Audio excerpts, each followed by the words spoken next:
مومنو اللہ سے ڈرو جیسا کہ اس سے ڈرنے کا حق ہے، اور مرنا تو مسلمان ہی مرنا، اور کسی شخص میں طاقت نہیں کہ اللہ کے حکم کے بغیر مر جائے۔ اس نے موت کا وقت مقرر کر کے لکھ رکھا ہے، اور جو شخص دنیا میں اپنے اعمال کا بدلہ چاہے اس کو ہم یہی بدلہ دے دیں گے، اور جو آخرت میں طالب ثواب ہو اس کو وہاں اجر عطا کریں گے، اور ہم شکر گزاروں کو عنقریب بہت اچھا صلہ دیں گے۔ ہر شخص کو موت کا مزہ چکھنا ہے، اور تم کو قیامت کے دن تمہارے اعمال کا پورا پورا بدلہ دیا جائے گا۔ تو جو شخص دوزخ سے دور رکھا گیا اور بہشت میں داخل کیا گیا وہ مراد کو پہنچ گیا۔ اور دنیا کی زندگی تو دھوکے کا سامان ہے۔ اے اہل ایمان، تمہارے مال و جان میں تمہاری آزمائش ضرور کی جائے گی، اور تم اہل کتاب سے اور ان لوگوں سے جو مشرک ہیں بہت سی ایذا کی باتیں سنو گے۔ تو اگر صبر اور پرہیزگاری کرتے رہو گے تو یہ بڑی ہمت کے کام ہے۔ اور کاش تم ان ظالم یعنی مشرک لوگوں کو اس وقت دیکھو جب موت کی سختیوں میں مبتلا ہوں، اور فرشتے ان کی طرف ہاتھ بڑھا رہے ہوں کہ نکالو اپنی جانیں، آج تم کو ذلت کے عذاب کی سزا دی جائے گی، اس لیے کہ تم اللہ پر جھوٹ بولا کرتے تھے اور اس کی آیتوں سے سرکشی کرتے تھے۔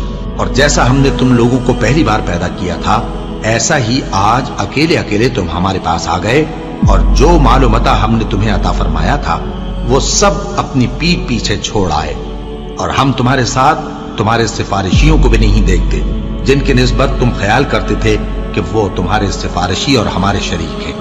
آج تمہارے آپس کے سب تعلقات منقطع ہو گئے، اور جو دعوے تم کیا کرتے تھے سب جاتے رہے۔ ان فرشتوں کی قسم جو ڈوب کر کافروں کی جان کھینچ لیتے ہیں، اور ان کی جو مومنوں کی جان آسانی سے نکالتے ہیں۔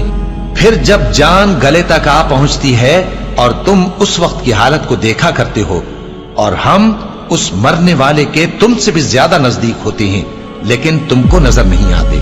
بس اگر تم کسی کے بس میں نہیں ہو تو اگر سچے ہو تو تم جان کو لوٹا کیوں نہیں لیتے؟ ہم نے تمہارے لیے موت کو مقرر کر دیا ہے، اور ہم اس بات سے عاجز نہیں۔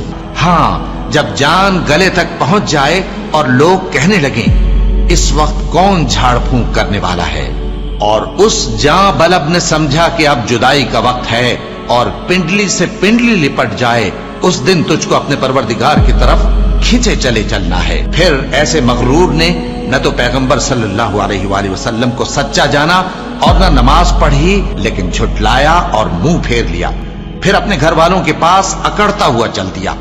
خرابی ہے تیری، خرابی پر خرابی ہے، پھر خرابی ہے تیری، خرابی پر خرابی ہے۔ کیا انسان یہ خیال کرتا ہے کہ اسے یوں ہی چھوڑ دیا جائے گا؟ وہ اپنے اہل و عیال ہی میں مگن رہتا تھا، وہ تو خیال کرتا تھا کہ اللہ کی طرف لوٹ کر نہ جائے گا۔ کیوں نہیں؟ اس کا پروردگار تو اس کو دیکھ رہا تھا۔ سو میں شام کی سرخی کی قسم کھاتا ہوں، اور رات کی، اور جن چیزوں کو وہ اکٹھا کر لیتی ہے ان کی، اور چاند کی جب وہ پورا ہو جائے، کہ تم لوگ درجہ بدرجہ ضرور چڑھو گے۔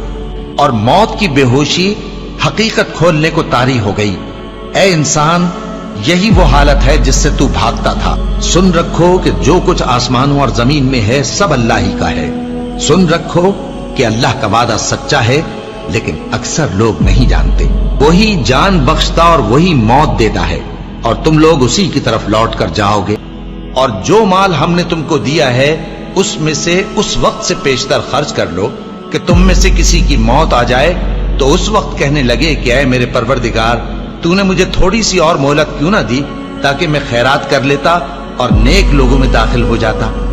اور جب کسی کی موت آ جاتی ہے تو اللہ اس کو ہرگز مہلت نہیں دیتا، اور جو کچھ تم کرتے ہو اللہ اس سے خبردار ہے۔ اے اطمینان والی جان، اپنے پروردگار کی طرف لوٹ چل، تو اس سے راضی، وہ تجھ سے راضی۔ سو تو میرے خاص بندوں میں شامل ہو جا اور میری بہشت میں داخل ہو جا۔